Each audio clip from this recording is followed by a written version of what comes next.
బనకచెర్ల ప్రాజెక్టుతో తెలంగాణకి నష్టం జరుగుతోందని బీఆర్ఎస్ ఆరోపిస్తుంటే దీనికి కౌంటర్ ఇచ్చారు ఏపీ సీఎం చంద్రబాబు.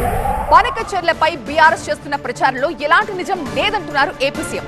నదీ జలాల వినియోగంలో ఏపీ చివరి రాష్ట్రమని చెప్పారు. కాళేశ్వరం ప్రాజెక్ట్ కి తాను ఎప్పుడూ కూడా అడ్డు చెప్పలేదన్నారు చంద్రబాబు. బనకచెర్ల ప్రాజెక్టు వల్ల తెలంగాణకు అసలు ఎలాంటి నష్టం జరగదన్నారు. ఏపీ తెలంగాణ తనకి రెండు కళ్ళు అన్నారు చంద్రబాబు. హైదరాబాద్ ని అభివృద్ధి చేసింది నేనే అన్నారు చంద్రబాబు. ఆంధ్రప్రదేశ్ రాష్ట్రం చివరి రాష్ట్రం కాబట్టి ఎక్కడ నీళ్లు వచ్చినా మన తర్వాత సముద్రంలోకి వెళ్తాయి. పోలవరం తర్వాత రాజమండ్రి తర్వాత సముద్రం తప్ప వేరే మార్గం లేదు. అలాంటప్పుడు సముద్రంలోకి పోయే నీళ్లు మనం వాడుకుంటే ఈ నీళ్ల వల్ల తెలంగాణకు కూడా లాభం ఉంటుంది తప్ప ఎవరికి నష్టం లేదు. ఇక్కడ బీఆర్ఎస్ అయితే ఏదో నష్టం వచ్చినట్టు మాట్లాడుతున్నారు.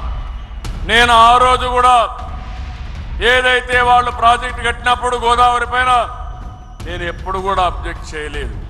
నా ఆలోచన ఒకటి, తెలంగాణ కానీ ఆంధ్రప్రదేశ్ రాష్ట్రం కానీ నాకు ఎప్పుడు చెప్పాను, రెండు కళ్ళను ఆ రోజు చెప్పా. ఈ రోజు చెప్తున్నా, హైదరాబాద్ను అభివృద్ధి చేసింది నేనే, గంటాపదంగా చెప్పగలుగుతాను.